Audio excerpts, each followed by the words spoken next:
오늘따라 찬양이 정말 은혜롭고 마음에 꽉 와닿는 것 같습니다. 우리 찬양대 우리 박수 한번 드리겠습니다.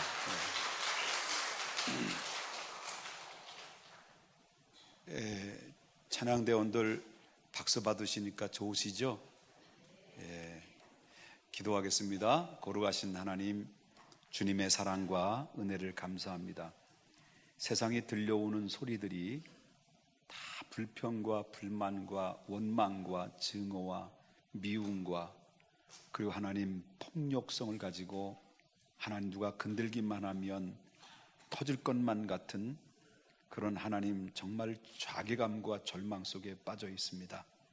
온 국민이 하나님 소망이 없어 보일 만큼 미래를 향해서 걱정을 많이 합니다. 그러나 그런 와중에서 회복할 수 있는 유일한 길은 다른 게 없음을 믿습니다. 잃어버린 감사를 회복하게 하여 주셔서 이제 하나님 그럼에도 불구하고 감사합니다. 그럼에도 불구하고 이 나라가 다시 깨어날 수 있고 다시 생각할 수 있고 다시 회복할 수 있는 기회 주셔서 감사합니다라고 우리 고백할 수 있는 감사의 고백이 우리 안에서 넘쳐 흐르게 하여 주시옵소서. 오늘 말씀 듣고자 합니다. 한 말씀 한 말씀 들을 때마다 하나님의 음성으로 들려지게 해주시고 그 말씀이 나의 심령판에 마음판에 새겨서 나의 삶의 길에 있어서 길이 되고 빛이 되고 능력이 되고 그리고 내가 능력 주시는 자 안에서 모든 것을 할 수 있는 힘으로 살아갈 수 있도록 인도해 주옵소서. 그리스도 예수님의 이름으로 기도 올리옵나이다. 아멘. 우리 한번 좌우옆분과 인사 나누십시다. 불평보다도 감사로 바꾸십시다. 인사합시다. 오늘 본문에 나오는 말씀, 다음 주일은 무슨 절로 지키고 있죠? 추수감사주일로 지킵니다. 추수감사주일을 앞두고 우리는 어떻게 추수감사주일을 지켜야 될 것인가 라고 하는 이 제목을 가지고 우리 함께 은혜를 나누고자 합니다. 최근에 각국의 주요 그 국가에게 조사를 했어요. 그 조사에 행복 수치, 행복 지수에 대한 조사를 했는데 우리나라가 꼴찌예요. 뭐가 꼴찌다고요? 나는 행복하지 않다. 나는 행복하지 않다. 불행하다. 그러니까 우리나라가 지금 전 국민들이 지금 더 하겠죠. 정말 우울하다. 이 대한민국을 뜨고 싶다. 고만 살고 싶다. 전부 다 우리 국민들이 뭐 걸린 것 같으냐면 우울증 걸린 것 같아요. 정말 그런 것 같아요. 희망이 없어 보일 만큼 좌절감에 빠져 있습니다. 근데 행복할 수가 없는 거예요. 누가 건들기만 하면 터질 것 같은 그런 어떤 폭발 위기의 직전에 놓인 만큼 지금 상당히 어려운 가운데 있습니다. 그런데 국민소득이 아주 낮아요. 아주 낮은 인도나 아니면 또 뭐 필리핀 이런 나라들 보면 오히려 행복 수치가 높아요. 행복하다. 이렇게 생각한다는 거예요. 얼마 전에 한 기관에서 부자와 박사에 대해서 이제 그 설문조사를 했어요. 당신 행복합니까? 라고 설문조사를 했는데 거기에 박사님들과 부자들이 대답하는 응답 속에는 87%가 나는 행복하지 않습니다. 이렇게 대답했다는 거예요. 뭘 말하냐면 행복이라고 하는 것은 경제력이나 학력을 가지고 좌우되는 것은 아니다라는 것을 우리가 보고해야 되는 거죠. 그렇습니다. 세상에는 세 종류의 사람이 있어요. 첫 번째는 기쁜 일이 있어도 감사할 줄 모르는 사람. 그 다음에 두 번째는 기쁠 때만 감사하는 사람. 세 번째는 어떠한 역경 가운데서도 그 입에서 늘 감사하는, 그럼에도 불구하고 감사하는 사람이 있다는 거예요.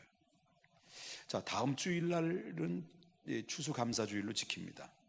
본문의 말씀을 통해서 정말 우리가 추수감사주일을 어떻게 지켜야 될지를 이 말씀을 통해서 조목조목 한번 생각해 보면서 우리가 자칫 잘못하면 우리 잃어버린 이 실종됐던 이 감사를 회복하지 않으면 앞으로 남은 우리의 미래가 보다 행복하거나 기쁘고 즐겁고, 그리고 하나님 앞에 주신 이 축복의 이 땅의 기업과 하늘의 기업을 받는 이 이에 있어서 어쩐 좀 발목이 잡힐 수 있고 그것이 장애의 요인이 될 수 있다는 것을 보게 됩니다. 그렇기 때문에 우리가 온전하게 하나님 앞에 이번 추수감사주의를 맞이해서 잃어버렸고 실종됐던 감사를 회복함으로 말미암아 보다 미래가 보장받을 수 있는 하나님의 축복의 기회가 됐으면 하는 것입니다. 아멘입니까?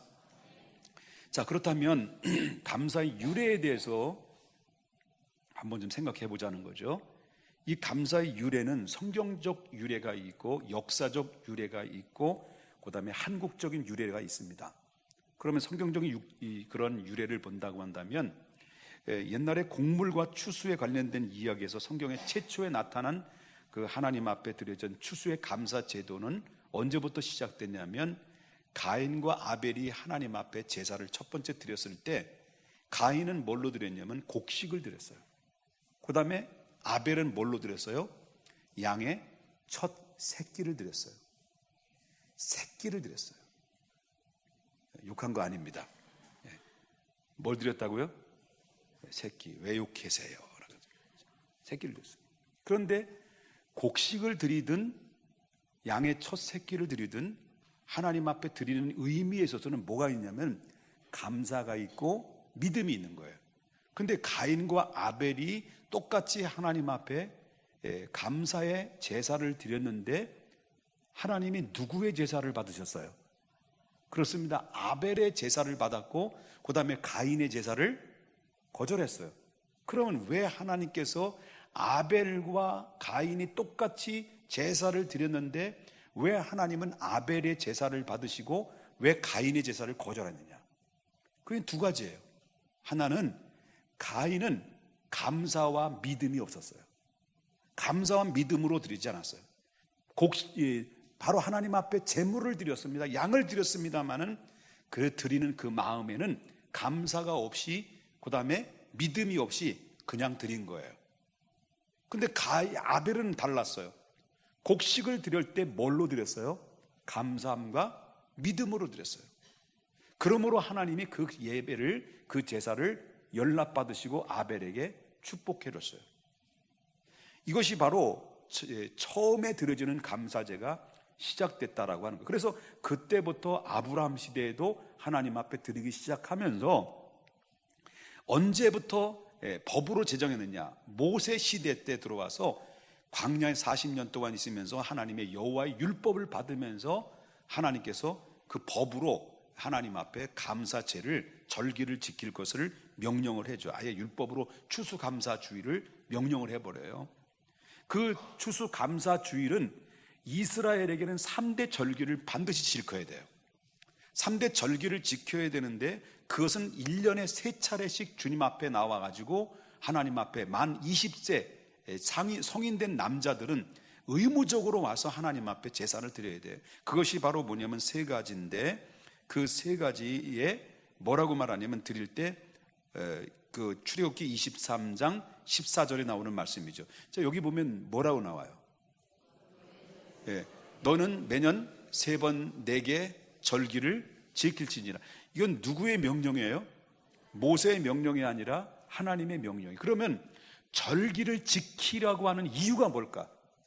절기를 지킴으로 말미암아 하나님과의 유기적인 관계가 되고 그 유기적인 관계를 통해서 하나님이 이 절기에 드리는 예배를, 제사를 받으시면서 하나님께서 그들에게 뭘 주시기 위한 목적이에요? 벌을 주시거나 그리고 심판을 내려주시기 위한 목적이 아니라 이 절기를 통해서 하나님을 기억하고 그리고 하나님이 그 받으시는 예배를 통해서 드려지는, 감사로 드려지는 백성들에게 뭘 주시기 위한 거예요? 복을 주시기 위한 거예요. 그 의미에서 하나님께서 절기를 지키라고 하는 말씀이라고 볼 수 있다라고 하는 거죠. 그런데 이 절기에는 3가지 절기가 있어요. 1년에 몇 차례 오라고요? 3차례 20세 남자 이상 된 사람은 의무적으로 와서 절기를 지키라 라고 하는데 세 차례인데, 그런데 그것이 절기는 6월절이에요. 그 다음에 77절, 맥추절이라고 말하고요. 그 다음에 세 번째는 수장절이라고 말합니다. 이건 바로 추수감사절이죠. 그러면 6월절이 뭐냐면, 6월절은 이스라엘 백성들이 애굽에서 430년 동안 종살이를 했어요.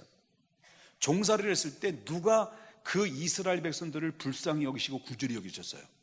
하나님이 불쌍히 여기시고 이스라엘 백성들을 긍휼히 여기셔서 이스라엘을, 모세를 보내가지고 애굽에서 이스라엘 백성들을 해방시켰어요. 출애굽했다는 거죠. 그래가지고 그들을 해방시켜서 가나안 땅으로 입성하게 하신 분이 누구냐면 하나님 여호와라는 거예요. 그럼 누가 하셨느냐? 그 이스라엘 백성들을 430년 동안 종살이를 하고 있는 그들을 누가 해방시켜 주셨고, 누가 그들을 이끌어 주셨고, 누가 그 젖과 꿀이 흐르는 가나안 땅으로 입성하게 만드셨느냐 할 때, 그것은 바로 처음부터 끝까지 누가 하셨느냐? 여호와 하나님이 하셨다. 그 은혜를, 그 사랑을, 그 은총을, 그 긍휼하심을 잊어버리지 말고 꼭 기억하라. 잊어버리지 마라. 그 말은 우리나라도 마찬가지죠. 우리나라로 1년에 한 차례씩 명절이 있죠. 그게 바로 뭐예요? 광복절, 8.15 광복절이죠. 우리가 광복절을 1년에 한 차례씩 공휴일을 해서 이 명절을 지키는 이유가 뭘까요? 다시는 일제에 의해서 반복적으로 압제를 당하지 않기를 바란다. 예? 다시 그쪽으로 돌아가지 말자.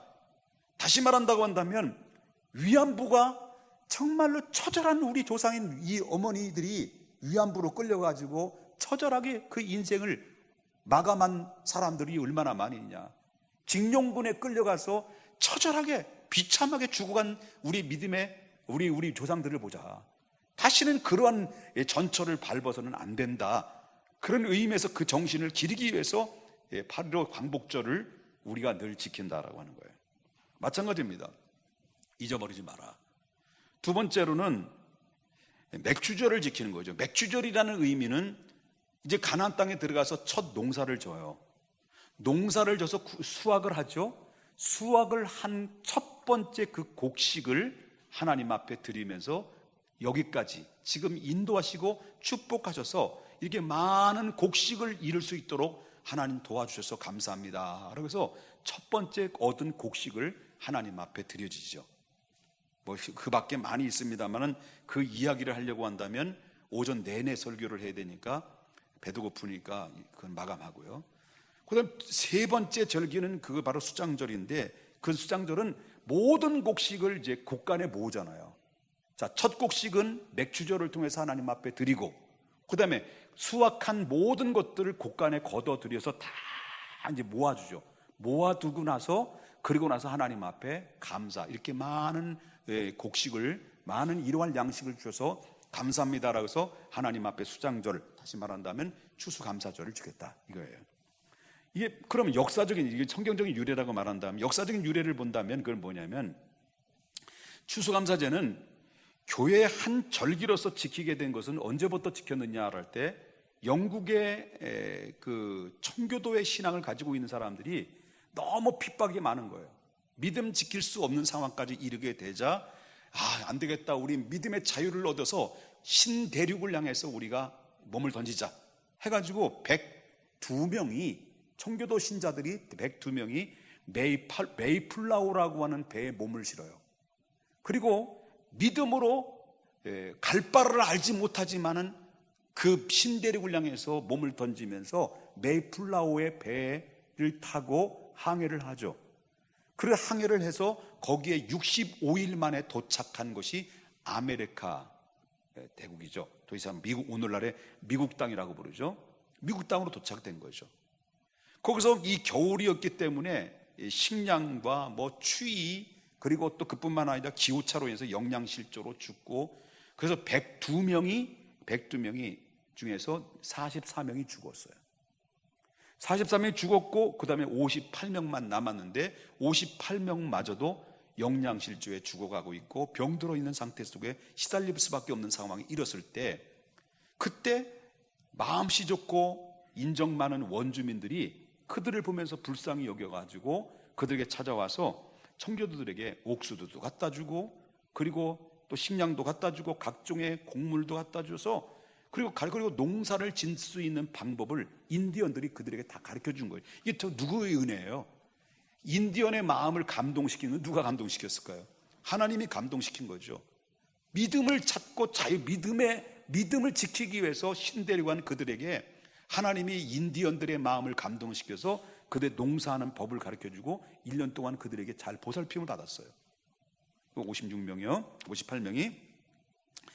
그래서 그들의 도움으로 인해서 1621년 청교도들은 풍성한 곡식을 얻었어요. 첫 수확이 어마어마한 곡식을 얻은 거예요. 그래서 이 도움으로 인해서 받은 이 은혜가 너무 감사해서 청교도인들은 그들의 친절하게 베풀어 주었던 인디안들을 초대를 하고 추수한 곡식들과 칠면조 고기를 잡아가지고 그들에게 마음껏 먹으면서, 그리고 신대륙의 첫 추수 감사 예배를 드리기 시작하면서 오늘 계속 그것이 진행되어 왔다라고 하는 거죠. 그래서 아예 1789년도에는 미국의 초대 대통령인 조지 워싱턴이라는 대통령이 아예 그냥 전 국민적으로 추수감사주의를 지킬 것으로 이제 그 제정을 해 선포를 했죠. 그래가지고 지금 이 미국에는 추수감사주의를, 우리나라는 하루 정도 치는데 추수감사주의는 3일을 쉬어요. 3일 동안 추수감사주의를 축제를 벌여요. 그런데 이 미국이 사실상 이 2016년도까지 따지고 되면은 1776년도에 독립을 했기 때문에 240년의 역사밖에 안 돼, 미국은. 우리나라는 몇 년이에요? 뭐 5,000년, 6,000년이라고 얘기하잖아요. 근데 미국은 240년밖에 안 되는 역사를 가지고 있어요. 그런데 240년밖에 안 되는 미국의 역사가 오늘날 세계를 장악하고 세계를 주도하고 경제적 대국이 되고, 지금까지 지금 경제적으로 어렵다 하더라도 미국을 능가할 수는 없잖아요. 세계 경찰 국가가 되고 모든 주도를 다 장악하고 이 영향력을 지금 행사하고 있는 그런 축복의 나라가 됐던 이면에는 뭐가 있었느냐를 할 때 있고 없고의 차이였다는 거죠. 뭐가 있어요? 그들에게는 그들의 마음 복판에는 감사라는 게 있어요. 감사가 있었어요. 감사가 있고 없고의 차이예요. 그래서 결국은 지금은 그들의 마음속에는 형식과 무늬만 있지, 추수감사절이 지키지만은 미국 사람들이 하나님 앞에 감사하는 마음이 별로 없어요. 이제는 많이 타락됐기 때문에. 그런데 그때 당시는 정말 감사하고 하나님 여기까지 인도하신 이 나라의 청교도의 신앙의 토양 위에 세워진 이 나라가 하나님 주신 축복이 하나님의 은혜라고 감사했을 때는 여러분 미국이라는 나라가 대국이 되고 엄청난 복을 누리게 되는 그런 역사를 임하게 됐다. 그 축복은 지금도 계속 이어지고 있다라고 하는 것입니다. 자, 그럼 우리 한국에, 그러니까 여러분 알다시피 우리가 경제의 축복이나 모든 면에 영향력이 있고 축복의 역사를 이룰 수 있는 흔적들은 뭘로 이루어지느냐 하면 한 사람 한 사람 개개인마다 감사가 있느냐 없느냐에 따라서 하나님이 그걸 받으시고 축복이 있냐 없냐가 결정된다는 결정체가 된다는 것을 여러분 잊어버려서 안 된다는 거예요. 여러분 옆에 분 인사합시다.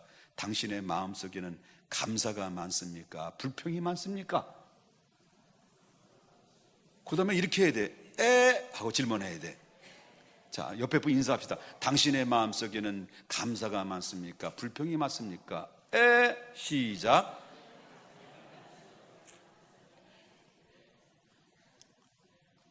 왜 객소리가 안 나죠? 여러분, 우리가 일상적인 삶을 살아가면서 다 무슨 영향을 받습니까? 들려오는 소리들은 다 우리의 슬픔의 소리만 들려와요. 감사의 소리가 없어요.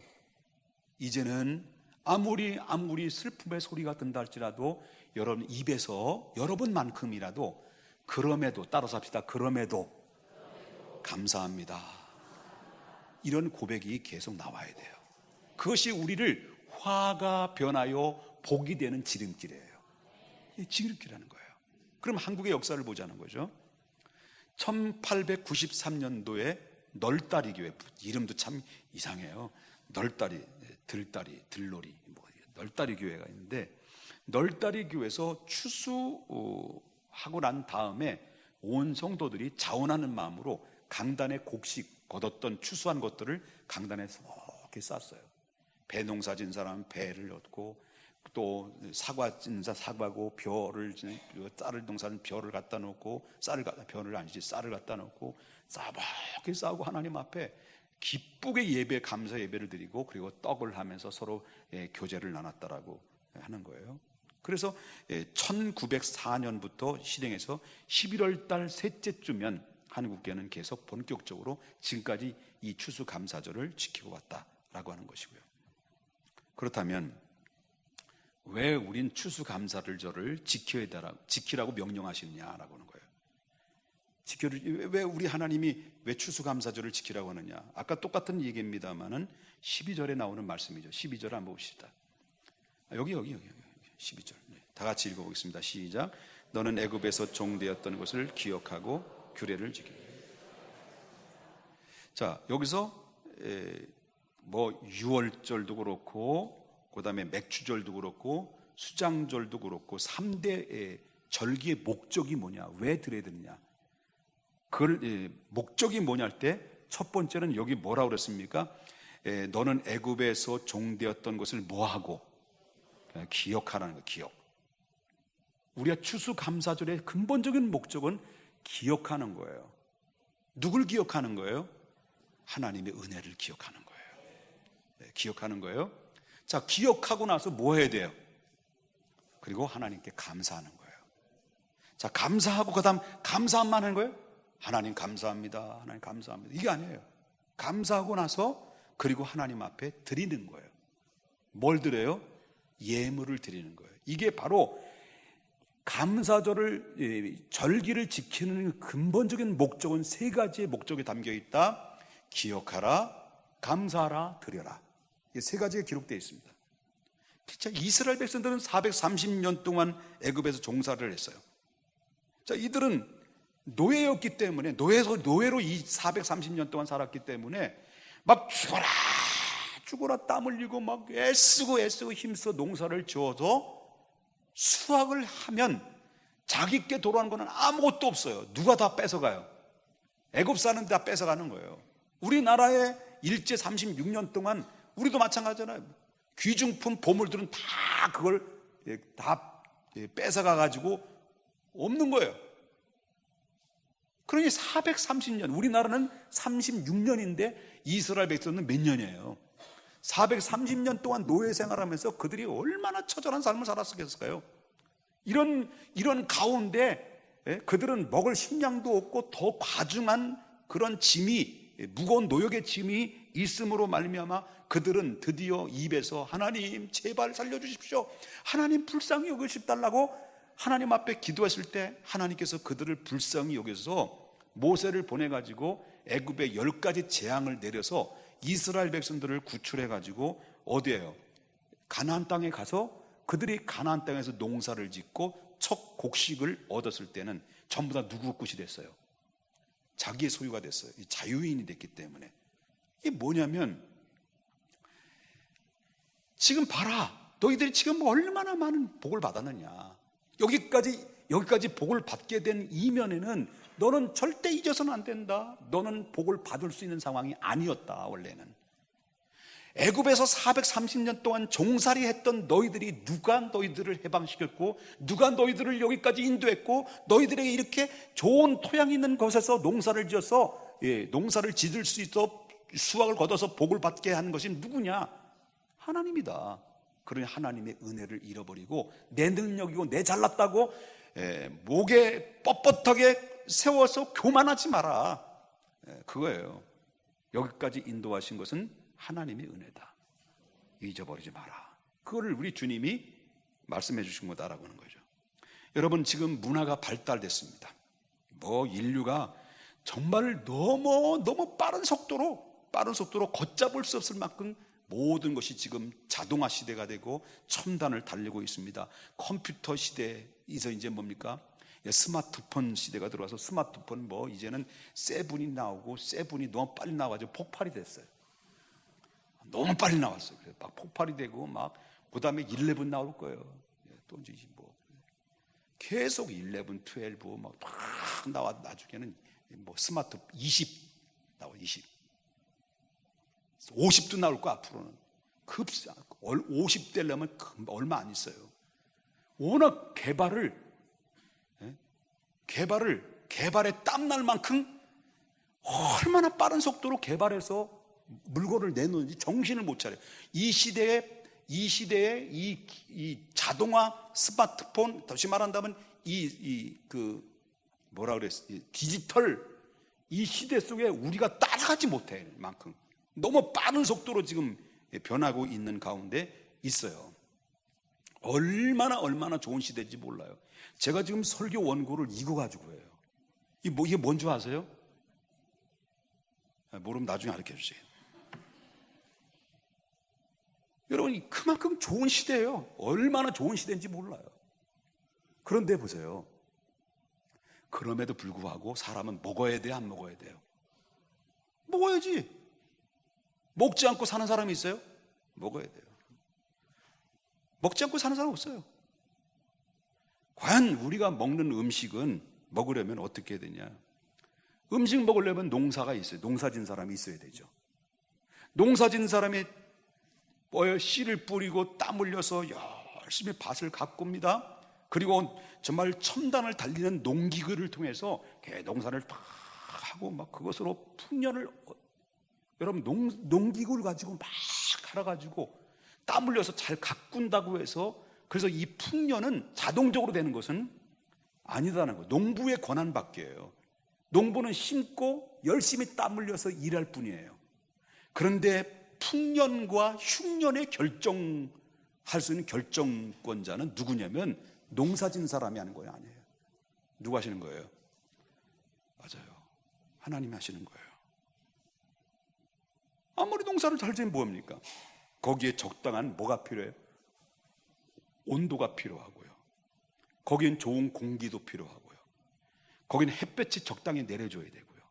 비도 이른 비와 늦은 비를 내려줘야, 그래야 적당한 온도와 공기와 햇볕과 그리고 또 습도와 그리고 비를 내려주는 이 부분들은 농사를 짓는 농사꾼이 되는 게 아니라는 거죠. 누가 하는 거예요? 하나님이 빛 햇빛을 내려줘야 되고 하나님이 공기를 불어넣어야 되고, 그다음에 뭐예요? 하나님이 적당한 비를 내려줘야 되고요. 이렇게 하지 않으면 인간의 할 수 있는 것과 인간이 할 수 없는 불가항력적인 문제는 이게 능력밖에 있는데, 여러분 사람이 그렇게 강한 것 같지만요,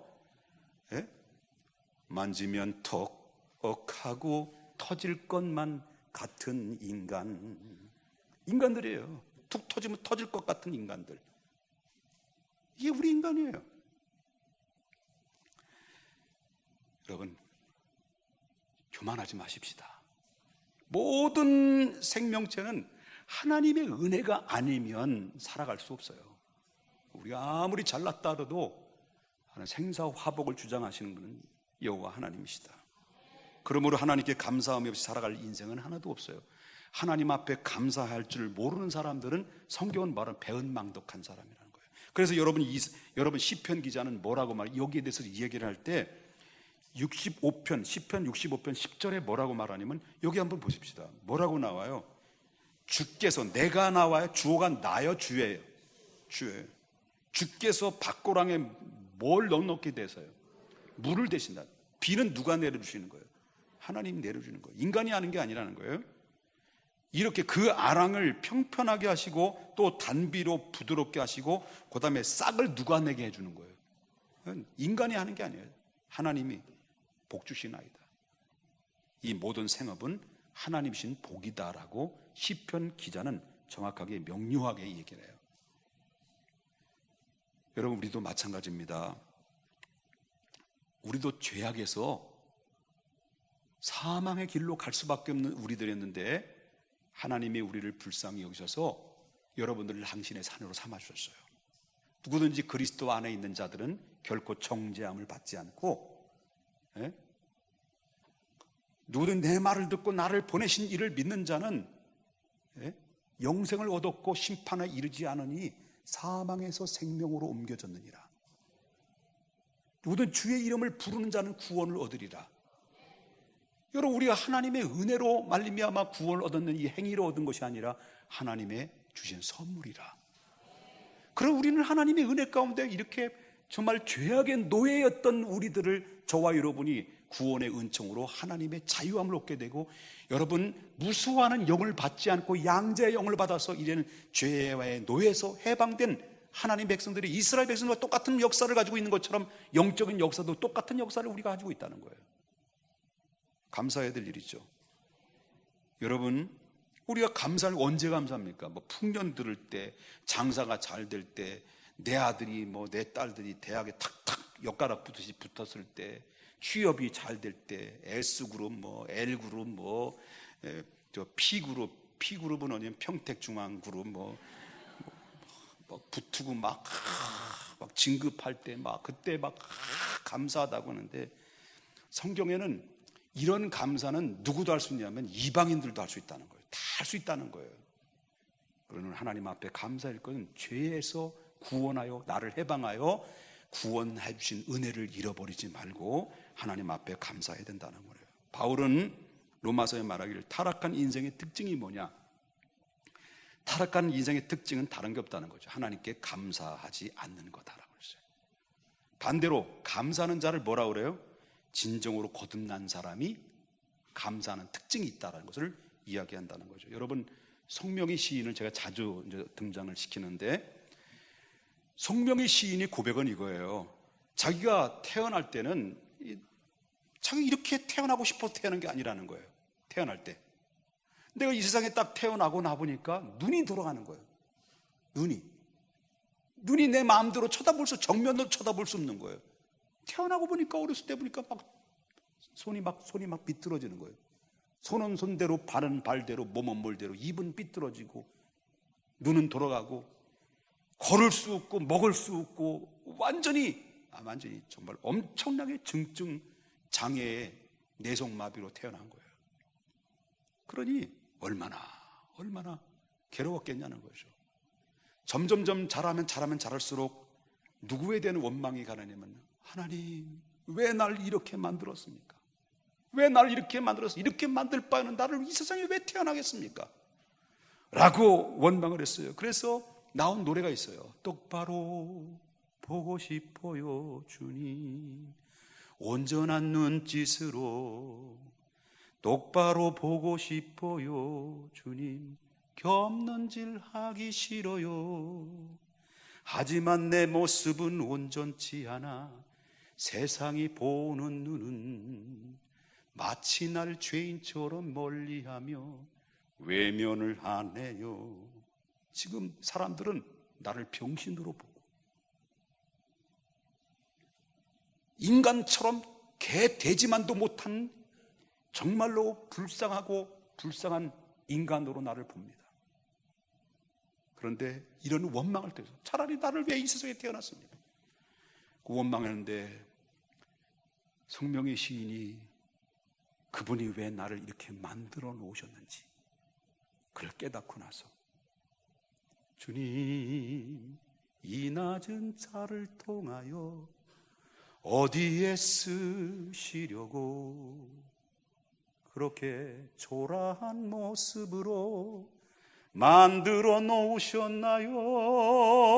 주님께 드릴 것은 사모하는 이 마음뿐, 이 생명이라도 달라시면 기꺼이 드리겠습니다.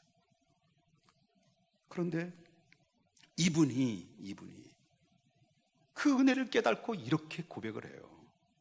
인생이 얼마나 장수하는가, 얼마나 가지고 있는가, 얼마나 누리고 있는가에 참된 가치가 있는 것이 아니고, 송명희 시인이 얘기한 거예요. 아니고 어떻게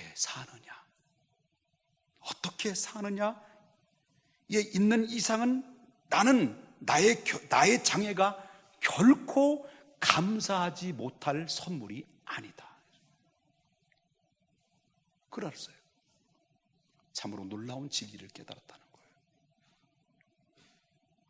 성령의 시인과 내가 만약에 비교된다면 우리는 그분에 비해서는 얼마나 건강하고 얼마나 감사합니까? 그런데 성령의 시인은 몸은 세상 사람들부터 바보, 세상 사람부터 병신으로 취급받을 수 있을는지 모르지만 그 마음만큼 건강한 몸을, 건강한 마음을 가지고 건강한 영혼을 가지고 있다는 것을 보게 됩니다. 아멘입니까? 우린 다 스스로 이불을 덮고자 합니다. 그분은 덮지 못해. 누가 덮어줘야 돼요.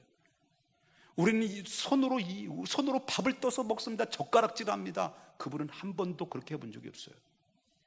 자신의 힘으로 걸을 수 없습니다. 우리는 걸을 수 있어요. 똑바로 설 수 있고 똑바로 볼 수도 없어요. 우리는 똑바로 설 수 있고 똑바로 볼 수 있어요. 똑바로 볼 수 있어요. 똑바로 걸 수 있어요. 기도할 만큼 우리는 힘이 있고 남에게 위로할 수도 있어요. 그럼에도 불구하고 우리가 만약에 감사할 줄 모른다면 이사야 선지자에 외쳤던 것처럼 사람이 존귀한 데 처하나 깨달지 못하면 멸망하는 짐승과 같다. 짐승과 사람의 차이는 뭐예요? 짐승도 여러분 뭐예요? 개들도 자기에게 개들 아니에요. 강아지도 아니죠. 여러분 키우는 애완용도요. 예? 자기를 밥 주고 좋아하는 이 주인을 끝까지 의를 지키면서 반기는데 하나님의 만물의 영장인 하나님의 은혜로 우리를 구원하셔서 당신의 백성으로 삼아주시고 우리를 천국의 백성까지 삼아주신 그 은혜를 잃어버린다고 한다면, 그래서 이 이사야는 뭡니까? 존귀한 데 처하나 깨닫지 못하고 감사할지 모르면 멸망하는 짐승이라고 말합니다. 이게 짐승이지 뭐냐는 거죠. 혼내는 거 아니에요. 혼내는 거 아니에요. 자, 그러면 추수감사주의를 맞이해서 우리는 어떻게 감사를 드려야 될 것이냐, 이 말씀 드리고 마치려고 합니다. 자, 절기 지키라는 거죠. 오라는 거예요. 와서 뭐 하라는 거예요? 감사로 제사를 드리는데, 제사를 드리기 위해서는 어떻게 되냐라고 할 때 자원하는 마음으로 힘써 감사하라. 자, 어떻게 감사하냐? 10절 보겠습니다. 다 같이 한번 큰 목소리로 읽어보겠습니다. 시작. 내 하나님 여호와 앞에 77절을 지키되 내 하나님 여호와께서 내게 복 주신 대로 내 힘을 다하여 자원하는. 자, 뭘 드리라고요? 무슨 예물을요? 예물을 드릴 때 어떻게 드리라고요? 억지로가 아니라 자원하는 마음으로 드려요. 다음 주에 여러분이 하나님 앞에 추수감사주의를 통해서 감사 헌금을 드릴 거 아니에요. 그런데 어떻게? 억지로가 아니라 어떻게? 자원하는 마음으로. 그런 자원하는 마음인데 그 자원하는 마음이 뭘까? 16절이죠. 16절 다 같이 읽겠습니다. 시작. 너의 가운데 모든 남자는 1년에 3번 곧 무교절과 77절과 초막절에 내 하나님 여호와께서 택하신 곳에 여호와를 뵙되. 자, 절기를 지킬 때 여호와께 나와서 뵙되 뭐를 하지 말라는 거예요? 빈손으로 뵙지 말라. 빈손으로 오지 말라는 거예요. 예배 드릴 때는 항상 예배 때는 빈손으로 드리지 마라. 빈손으로 오지 마라. 그 다음에 17절 다시 한번 읽어보겠습니다만은, 자, 각 사람이 내 하나님 여호와께 주신 뭐에 따라? 복을 따라 어떻게? 그 힘대로 드릴지니라. 이게 바로 절기를 지켜야 될 가장 기본적인 덕목이에요. 자, 1년을 지켜주신 하나님께 물질을 표현한다고 한다면 얼마 정도의 기준을 삼을까? 성경에는 없어요. 어떻게 기준이? 뭐 한마디로 표현한다면 성경은 없습니다. 얼마를 드려야 될지. 근데 자원하는 마음으로, 기쁜 마음으로 드리는데, 그런데 빈손으로 오지 말라는 거예요. 빈손으로 오지 마는데 우리는 어떻게? 복주심에 따라 하나요. 복주심에 따라. 그러면 19절 하반절에 보게 되면 힘써 헤아려라는 말이 나와요. 자원하는 예물을 드리라. 이 힘써 헤아려라는 말은 뭐냐면 어떻게 드리라는 거예요? 힘을 다하여 드리라. 그런데 여기서 유의해야 할 점은 17절에 나오는 말씀이 각 사람의 내 하나님 여호와께서 복을 주심에 따라 그 힘대로 하라, 이를 얘기해요. 이 말은 무슨 말이냐면 하나님 앞에 나왔을 때 복을 주셨는데 복을 주시는데 힘써 자원하는 마음으로 드려야 되는데 어떻게 드리냐? 그러면 복을 많이 받은 사람도 있고 또 복을 덜 받은 사람도 있고 또 복을 받지 못한 사람도 있을 거예요. 그런데 하나님 앞에 나왔을 때 남자들이 1년에 절기를 지킬 때 뭐 끌고 와? 그때 당시 뭐 끌고 왔어요? 바로 하나님 앞에 제사를 드리기 위해서 부요한 자들은 하나님 복을 많이 받아서 부자는 뭐 가져왔어요? 제사 드리기 전에 소를 끌고 와서 황소를 끌고 왔어요. 그래서 하나님 앞에 드렸어요. 그 다음에 그보다 덜 부자는 양이나 염소를 가져요. 그 다음에 좀 가난한 사람은 뭐 가져왔어요? 비둘기 잡았어요. 하여튼 가난한 사람에도 빈손으로 오지 말라는 거예요. 그 다음에 그보다 더 가난한 사람은 뭘 가져왔어요? 그렇죠, 가루와 곡식 가져왔어요. 그러니까 모든 사람이 절기를 지킬 때 어쨌든 간에 자원하는 마음으로 하나님 앞에 기쁨으로 드리는데 빈손으로는 오지 마라, 그걸 얘기하는 거예요. 그런데 우리가 하나님 앞에 보면 1년의 감사, 이거는 1년의 감사. 1년의 감사인데 송아지를 드려야 될 축복을 받은 사람이 들고 왔는데 뭐 들고 왔어? 아주 기적이 일어났어. 송아지를 들고 와야 될 사람이 기적이 일어났는데 뭘 가져왔냐면 곡식 한 사발 가져왔어요. 또 기적이 일어났어요. 정말로 곡식을 드려야 될 사람이 뭐 들고 왔어요? 소리니까 뭐 들고 오는 거예요? 양이나 염소를 들고. 양을 드려야 될 수준에 있는 사람이 뭘 들고 온 거예요? 황소를 가져왔어요. 딱 1년에 보면 한 차례 예배를 드리면 기적을 제가 1년에 한 차례씩 기적 경험을 해요. 여러분들 1년에 하나님 앞에 한번 추수감사절을 드리는 것을 보면서 개개인별로 그때는 개별로 봉투를 보면서 하나님 앞에 손을 얹고 축복해요. 기도합니다. 그런데 기도할 때 딱 보면 막 기적이 막 일어나요. 막 송아지가 변해서, 송아지의 축복이 변해서 뭘로 바뀌어지냐면 곡식으로 바뀌어지고, 곡식의 축복이 변해서 송아지로 바뀌어지는 이런 역사들이 있는데, 뭐냐면 이 드림에 따라서 그 사람의 뭘 평가를 받느냐면 그 사람의 감사와 믿음을 보게 되는 거예요.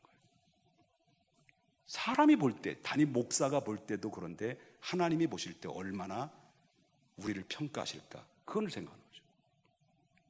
여러분, 제가 다음 주에 뭐 헌금을 많이 하라, 뭐 적게 하라, 이거 얘기하는 거 아니에요. 추수감사주일은 전 여태까지 1년에 2차례 이상, 2차례 정도의 설교, 헌금 얘기를 하는데 헌금도 성경적 얘기를 해요.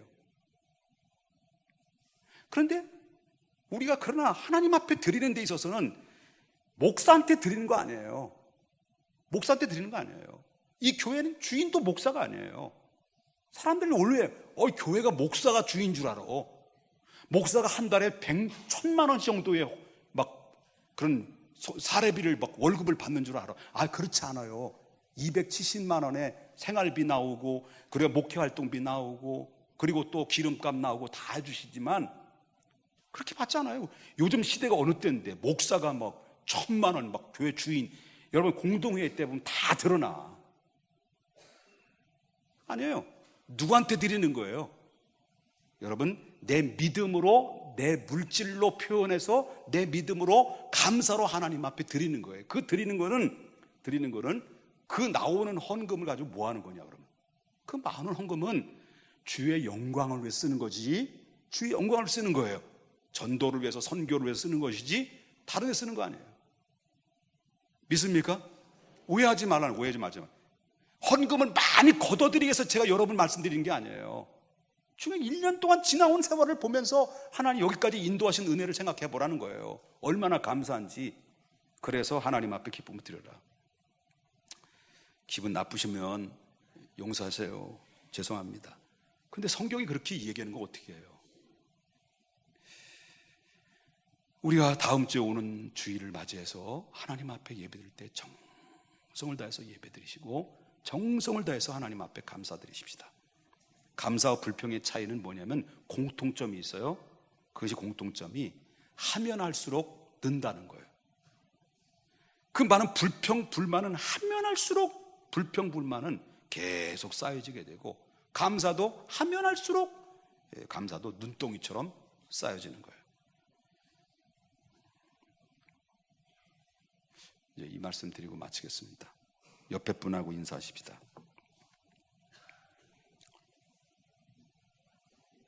잃어버린 감사를 다시 찾아 하나님의 축복을 회복하십시다.